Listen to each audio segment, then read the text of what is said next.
Hello everyone, and welcome to Math 220A Mathematical Logic. Lecture 3 Substitution. Last time we have defined the notion of satisfaction of a formula phi on an assignment alpha in a first order structure A. We have also discussed an alternative notation. Given a formula phi, we might write phi of x1 through xn, where x1 through xn are variables, if they are all distinct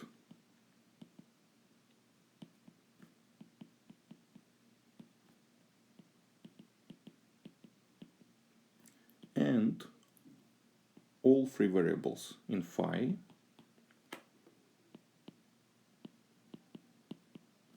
belong to this list. So belong to the list x1 through xn. So this is just a notational way to stress that all of the free variables of phi are among the listed ones. And we have demonstrated a lemma showing that the satisfaction of a formula on an assignment only depends on the values of this assignment on the free variables occurring in phi. Now, given such a formula, phi of x1 through xn, and given a tuple of elements a1 through an, in the base set of the structure, we define A satisfies phi of a1 through an to be, by definition, the relation A satisfies phi on an assignment alpha for alpha some or equivalently any assignment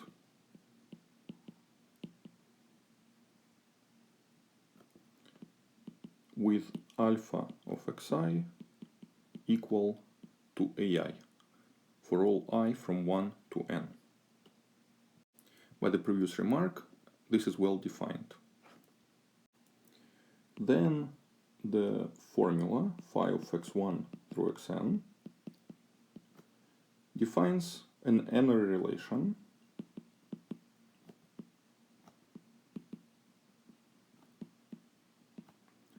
on the base set of the structure A given by the relation phi square brackets structure A, which by definition we take to be all tuples a1 through an from the base set for which we have that A satisfies phi of a1 through an. Definition: let A be an L structure and let D be a subset of the nth power of the base set A. Then the set D is said to be empty set definable or zero definable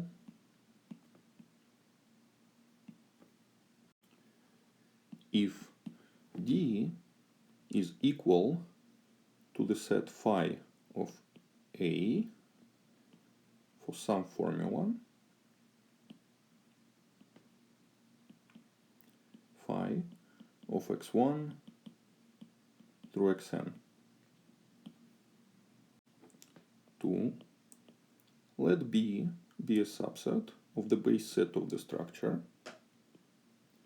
Then the set D is called B definable, or alternatively it is called definable over B if there exists a formula in the corresponding language L of the structure A. So there exists a formula phi of x1 through xn corresponding to the power of the base set in which D lives, and some additional free variables y1 through ym, and also a tuple little b belonging to the corresponding nth power of the parameter set b, such that D is equal to the set which we denote as phi square brackets a b bar, which by definition is the set of all tuples a bar of length n from the base set, such that the structure A satisfies phi of a1 through an, the tuple a bar, and b1 through bm, the tuple b bar.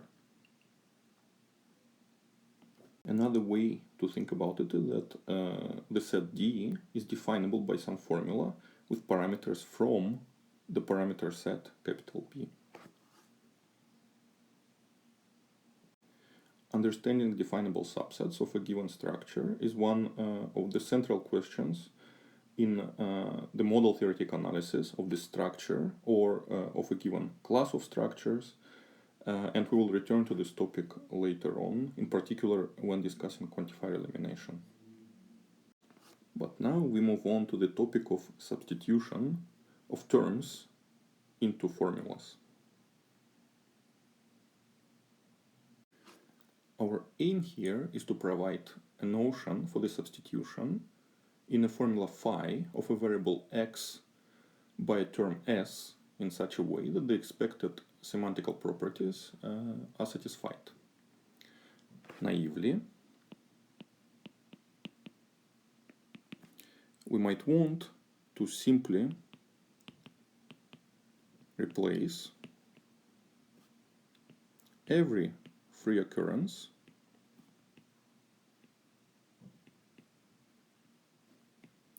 of the free variable x, of the variable x in a given formula phi by a term s. This will not be entirely satisfactory for us, because it is possible that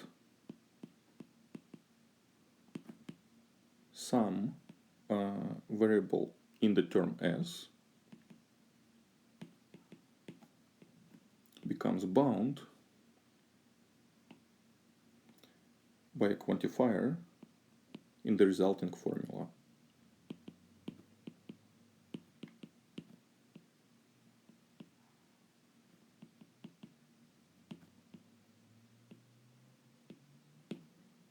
This might lead to the situation that the satisfaction for such a formula with the term substituted instead of some of its free variables has interpretation in a structure which differs from the intuitive or intended interpretation. Let's consider the following example. Assume we are given a formula phi in a single free variable v0 given by exists v1, not v1 is equal to v0. And assume that we are given a term s of the form s is equal to v1. Then if we substitute this term instead of the free variable v0 in phi in a naive manner by simply replacing the occurrence of v0 by the term, we would get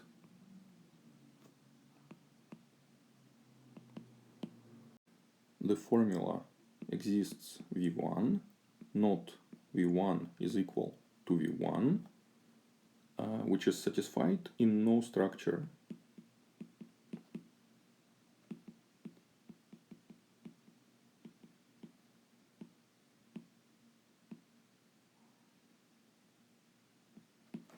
while on the other hand, as soon as A has at least two distinct elements, we have that A satisfies the formula phi on an arbitrary assignment of the corresponding free variable v0. So this holds for any A in A. So we have the discrepancy in these two cases if we just simply substitute the terms by naively writing them inside in the place of the corresponding variable. So in order to fix it, we have to introduce the following somewhat more complicated definition, which remedies this issue.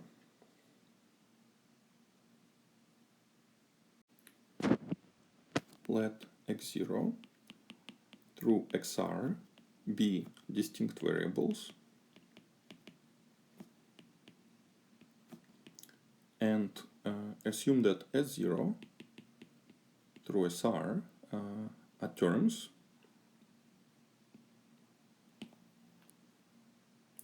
then we define the simultaneous substitution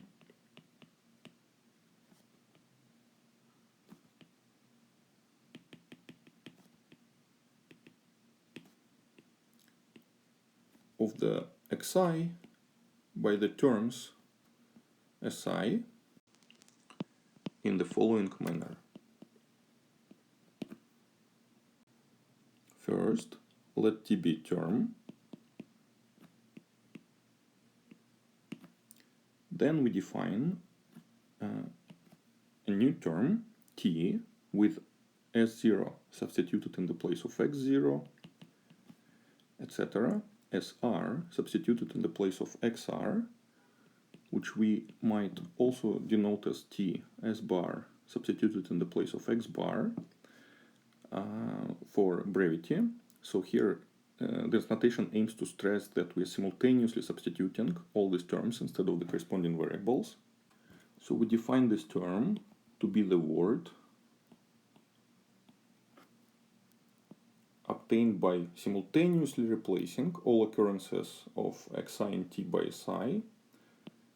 That is, we set x with s bar substituted in the place of x bar to be x itself if x is not x0, not x1, etc., and not xr, or we just let it be si if x is one of the free variables, so namely if x is equal to xi. The second case, when the term is a constant, then we define the term c, a constant symbol, with s bar substituted in place of x bar to be the constant symbol c itself.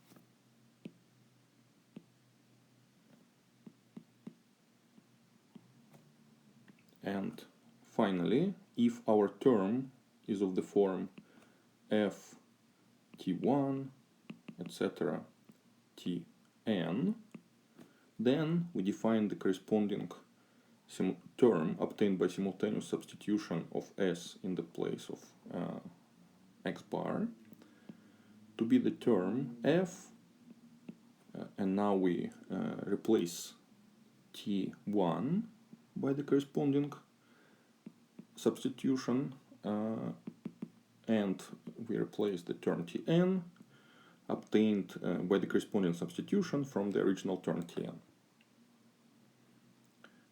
So all of this together defines by induction on the height of a term the meaning of simultaneous substitution for all terms. So by induction on height, well defined for all terms,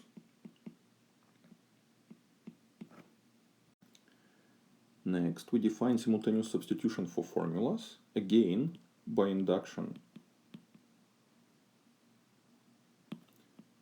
on the height of a formula.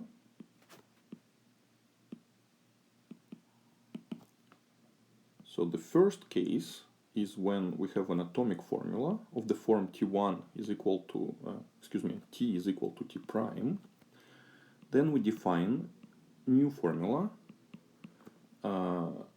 with S bar substituted simultaneously in the place of X bar to be equal to the formula where we first perform a substitution in the term T, and we write equal to the term T prime with S bar substituted in the place of X bar. By case 1 for terms, this is well defined. Second, we are given an atomic formula of the form R, T1 to Tn, relational symbol R of Rtn and n terms. Then we define new formula obtained by substituting S bar in the place of X bar to be equal to the formula R, the same relational symbol, followed by the term T1 after substituting S in X bar, etc. Tn with S bar substituted in X bar. Next case, we have to consider the Boolean operations. So assume we have a formula not psi, and we define the simultaneous substitution for it.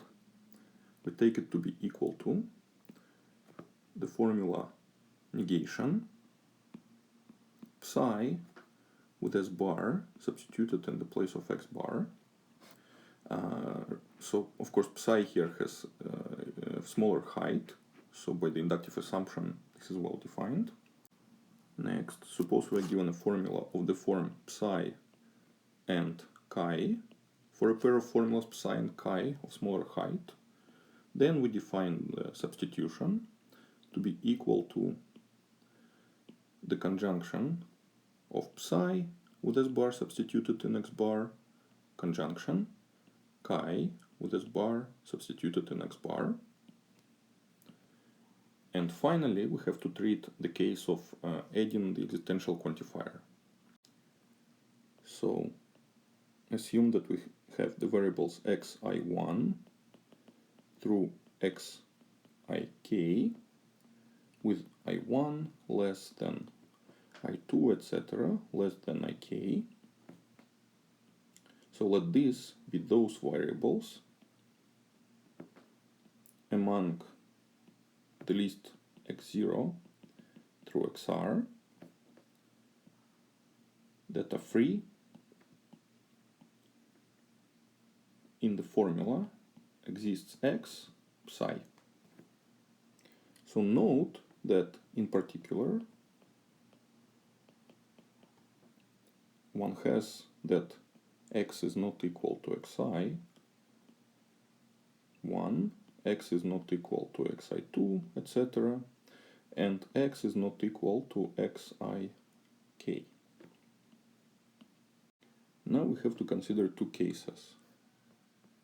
A, if x has no occurrence in any of the terms si1, si2, etc., up to sik, then we define the formula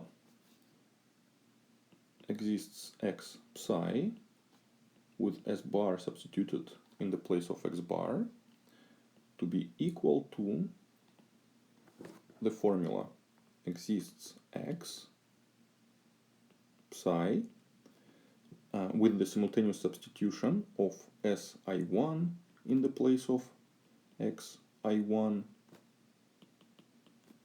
etc., through sik substituted in place of xik. And we also have case B. if x has some occurrence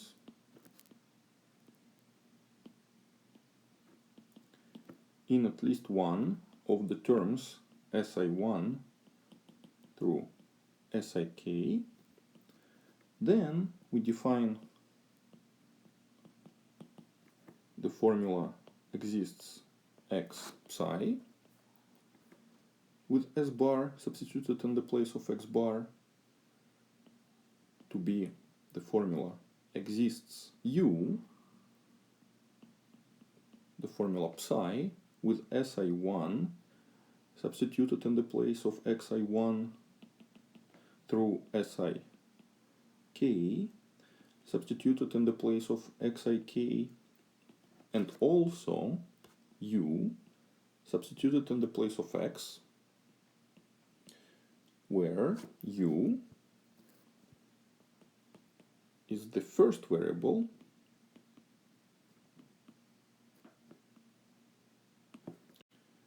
appearing in the enumeration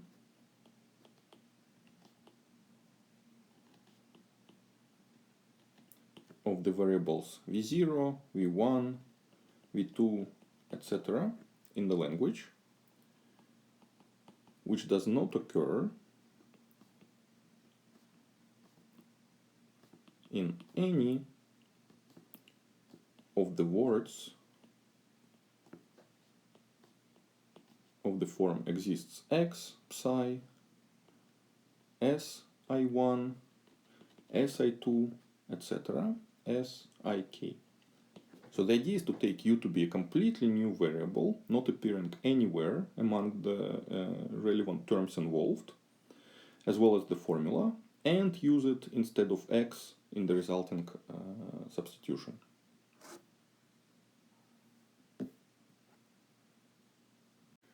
First of all, we have to make sure that this definition indeed gives us a formula. When we start with the formula, so exercise that can be checked by induction on the height of the formulas and terms involved. 1. If t is a term and s bar is a tuple of terms, then t s bar substituted in the place of x bar is also a term. And 2, we have the same statement for formulas. So if phi is a formula, then phi with s bar substituted in the place of x bar, which we just defined inductively, is also a formula. Moreover, we have that the height of the resulting formula, phi s bar substituted in x bar, is equal to the height of the original formula phi. So this observation tells us that at least the operation that we have defined of substitution, simultaneous substitution, provides a correctly formed formula or term, if we start with a term. And our next task is to demonstrate that defined in this manner, the substitution does provide the intended semantics for the resulting formula. Towards it, we let x0 through xr be distinct variables.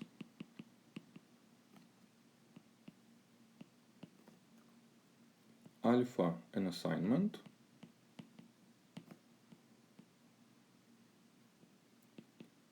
With values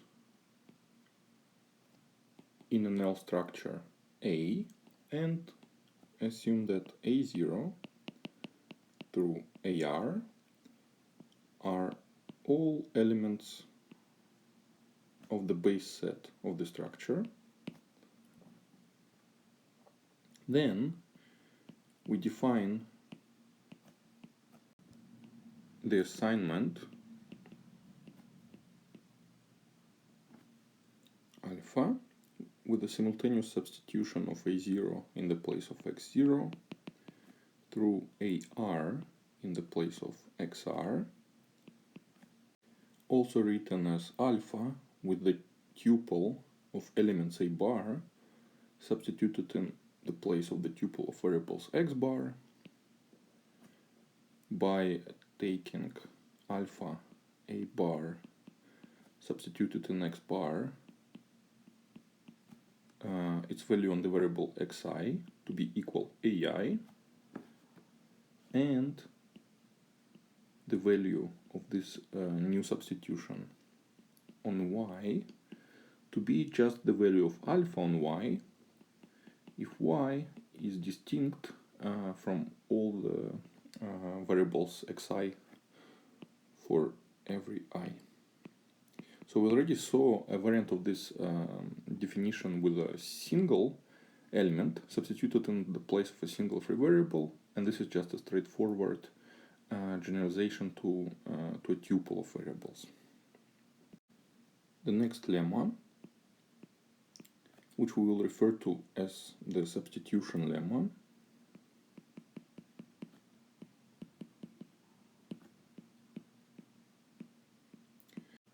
verifies that our definition of simultaneous substitution indeed satisfies the intuitively expected semantics. Let x0 through xr be distinct variables,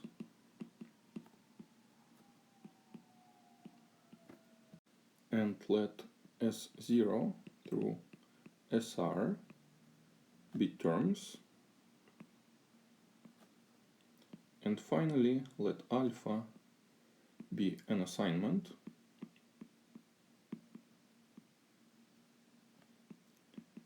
with values in the structure A. Then we have the following two claims. First, for every term t,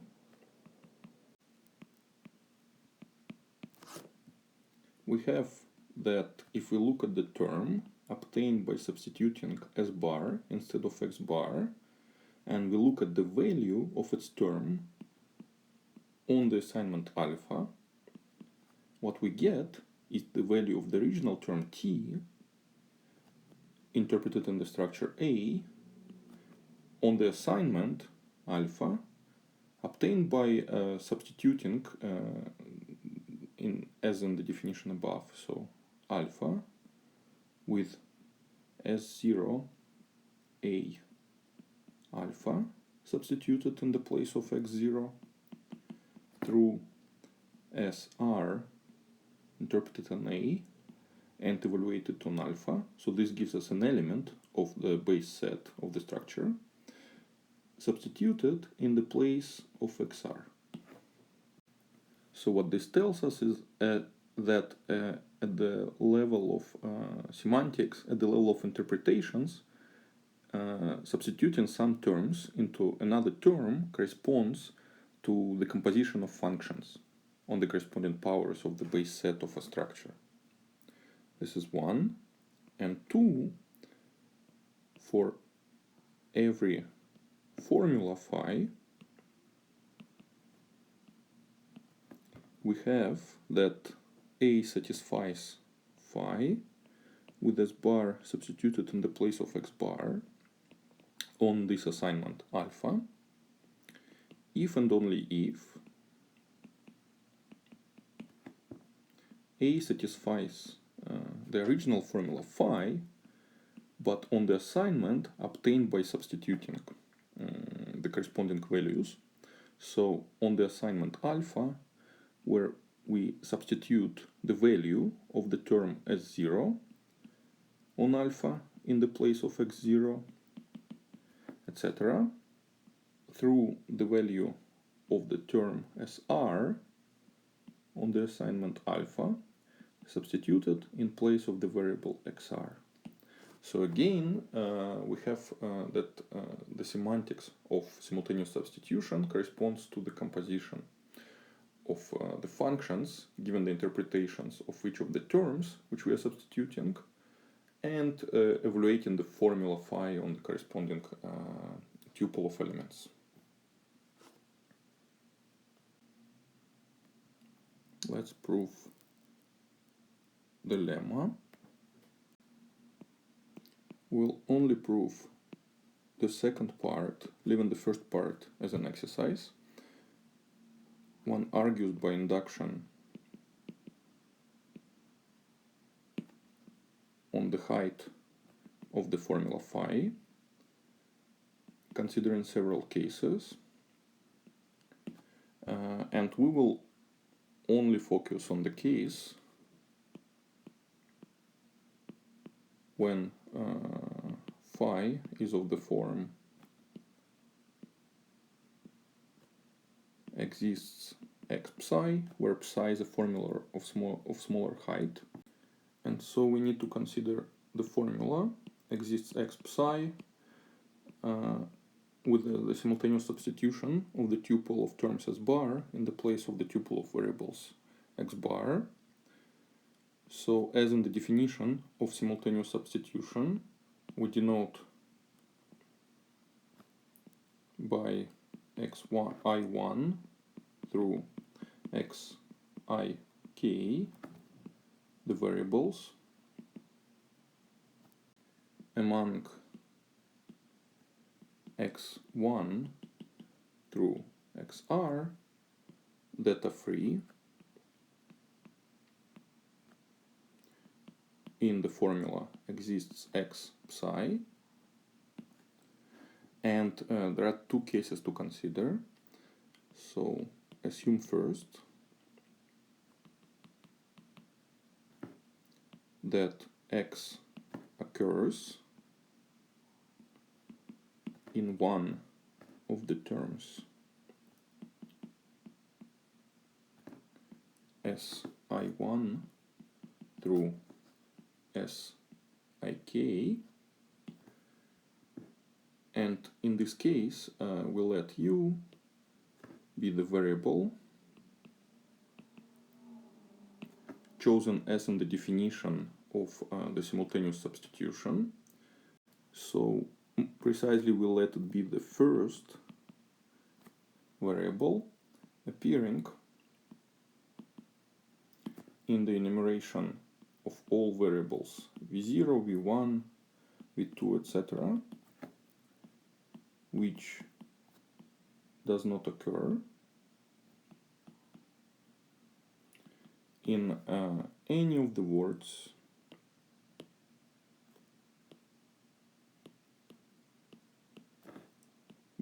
given by the formula exists x psi, the term si1, etc., sik. So fix u, a new variable not appearing in this formula or in any of the terms. Then we have the following sequence of equivalences.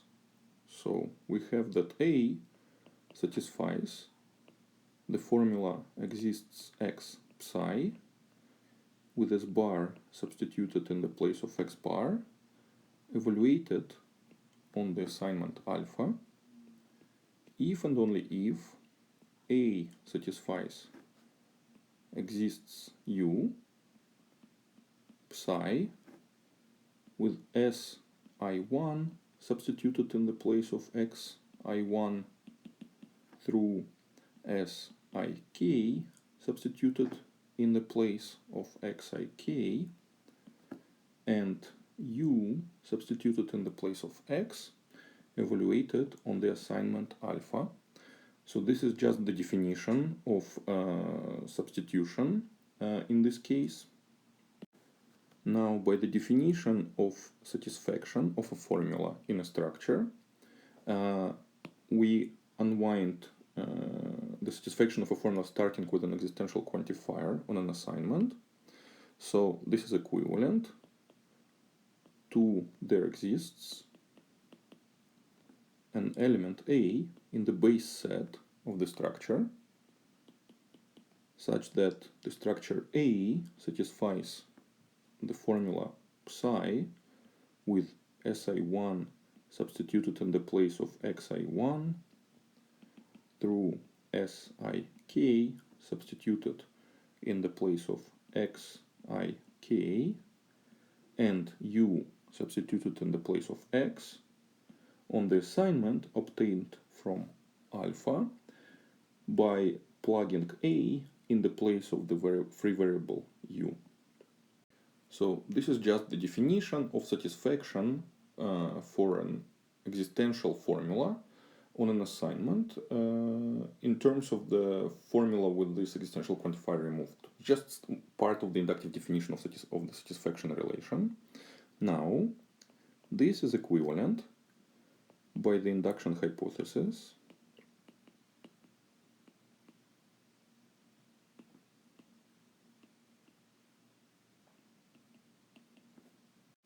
to saying that there exists an element A in the base set of the structure such that A satisfies psi on the assignment alpha with the value of the term SI1 evaluated on the assignment alpha with A substituted in the place of u, substituted in the place of the variable xi1, etc.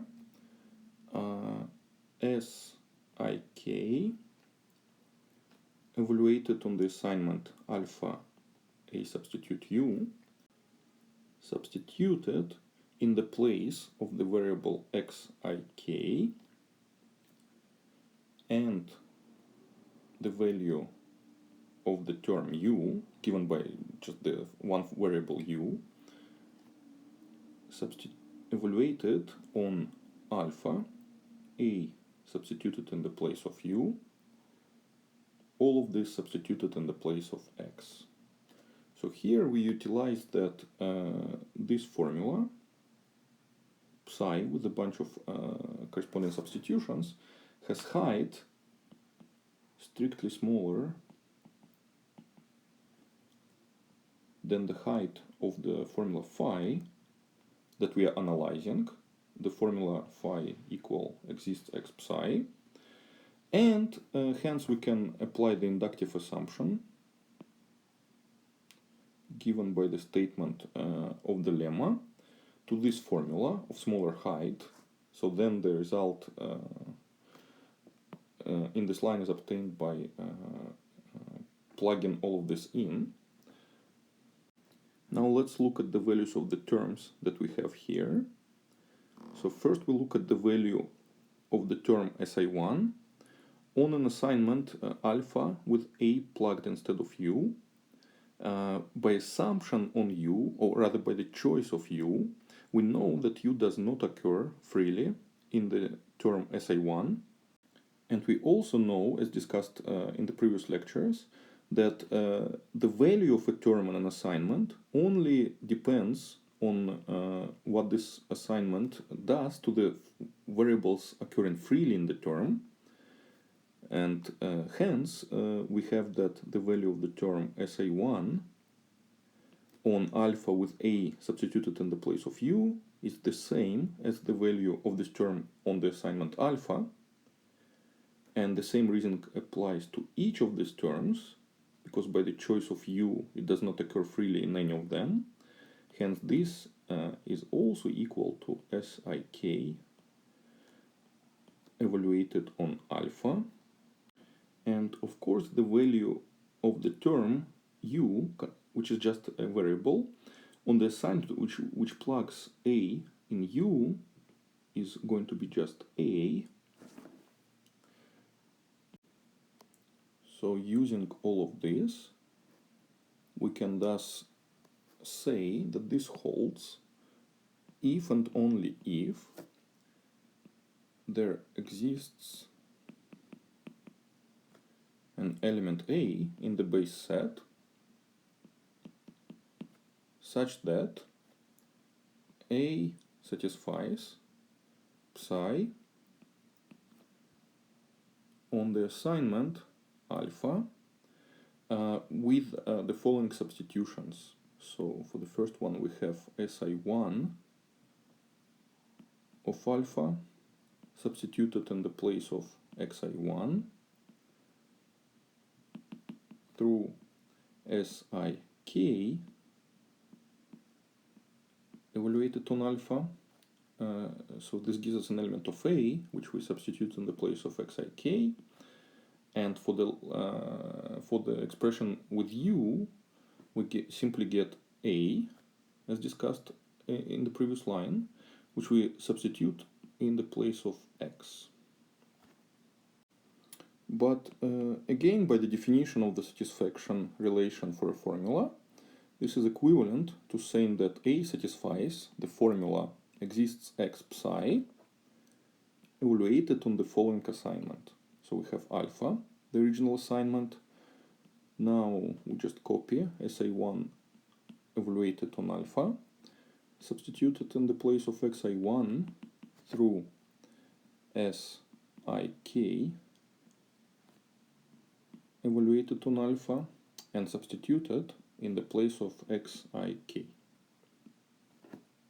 Now recall that the variables xi1 through xik give us a list of all of the variables that occur freely in the formula exists x psi.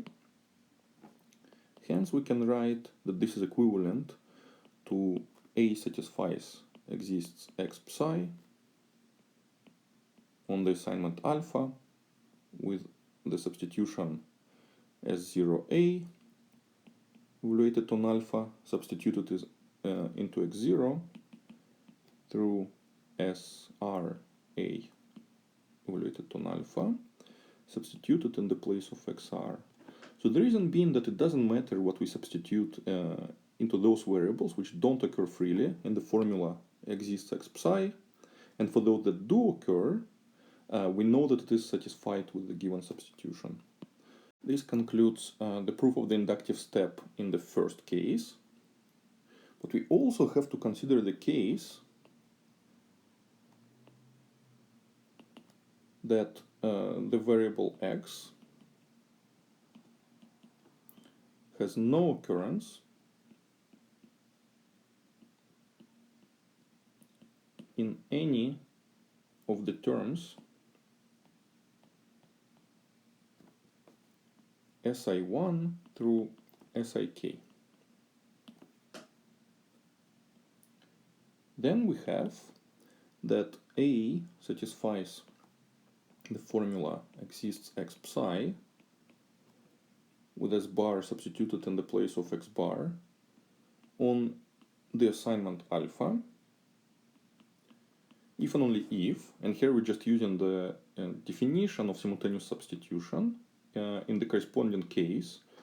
So this is equivalent to saying that A satisfies exists x and now the formula psi with SI1 substituted in the place of XI1 through SIK substituted in the place of XIK evaluated on the assignment alpha.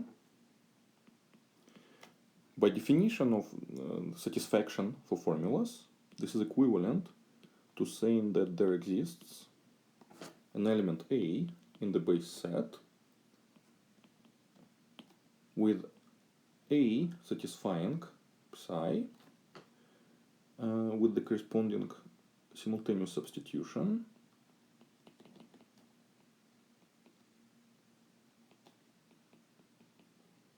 evaluated on the assignment alpha with A plugged instead of x.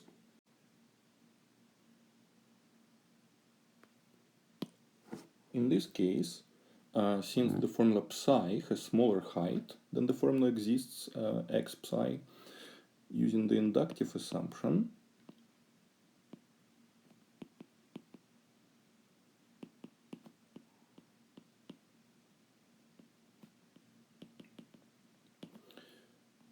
and also that we're assuming that x is not equal to any of the variables xi through xik. Hence, this is equivalent to there exists A in the base set with A satisfying the formula psi on the assignment alpha with Si1 applied to alpha with A substituted in the place of x. All of this substituted in the place of xi1 through sik evaluated on alpha with A substituted in the place of x substituted in the place of xik and A substituted in the place of x. Now this in turn is equivalent to A satisfying exists x psi alpha with si1 of alpha substituted in the place of xi1 through sik evaluated on alpha and the result substituted in the place of xik. So once again, here we use that the value of the terms si1 through sik on an assignment doesn't depend on what that assignment does to the variable x, since it doesn't occur in them really. And finally, this is equivalent to A satisfying there exists x psi on the assignment alpha with s0 A evaluated on alpha substituted in the place of x0, etc. sr A evaluated on the assignment alpha substituted in the place of xr. And here we use again that only the variables occurring freely play a role in evaluating a formula on a substitution. This concludes the proof of the lemma, and let us return to the original example demonstrating that the naive version of substitution didn't work as intended. So let phi of v0 be the formula exists v1 such that not v1 is equal to v0. Let s be the term consisting of the variable v1. Then we consider phi with the term s substituted in the place of v0, and according to our definition, this is equal to the formula exists v2, the first variable in the list of the variables which doesn't occur in any of the terms involved and formulas. So exists v2 so that not v1 is equal to v0 with v1 substituted in the place of v0, v2 substituted in the place of v1, which is equal to the formula exists v2 so that not v2 equal to v1,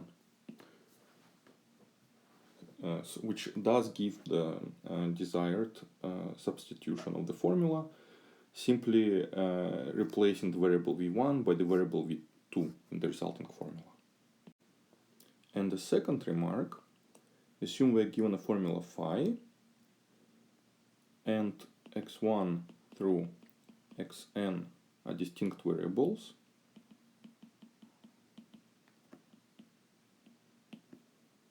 Assume also that s1 through sn are terms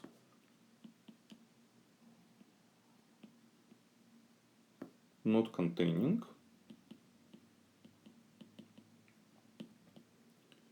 any variables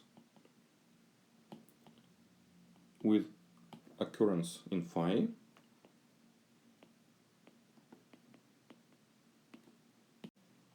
then the formula phi with s bar substituted in the place of x bar is the word obtained by replacing simultaneously every free occurrence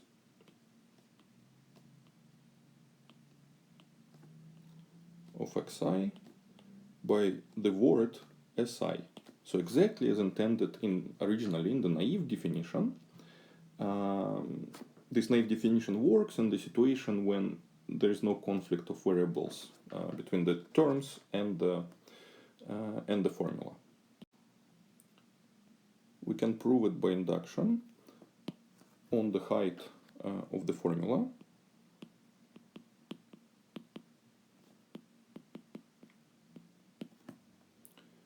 And the main case to consider is when we add a new quantifier.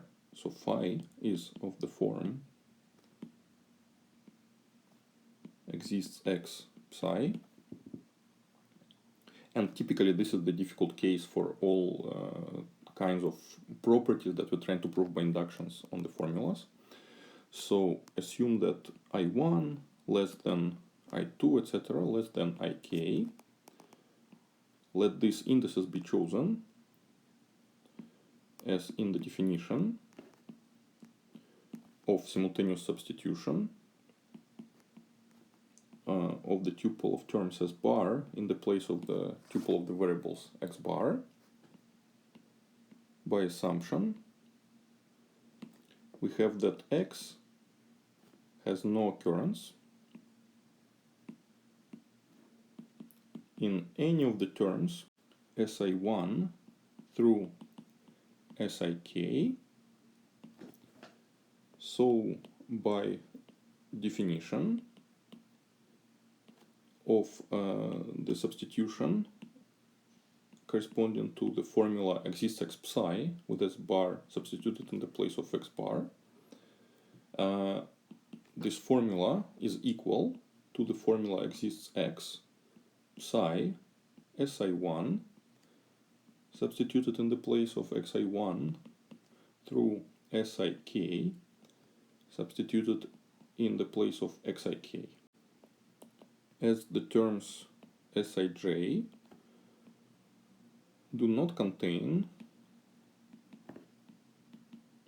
any variables which occur in psi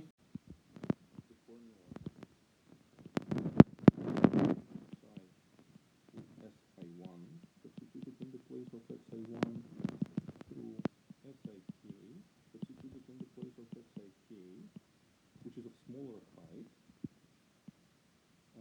by the inductive hypothesis. This formula is given by replacing simultaneously every free occurrence of xij by the term by the word corresponding to the term sij for all j from 1 to k. And so this gives the result by induction.